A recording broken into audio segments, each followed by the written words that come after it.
帅哥，我能要你个微信吗？你能把口罩摘了，我看一下吗？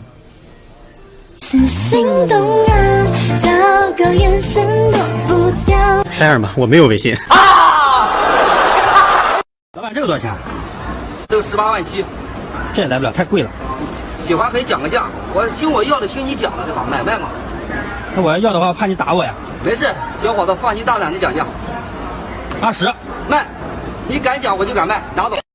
你看什么看？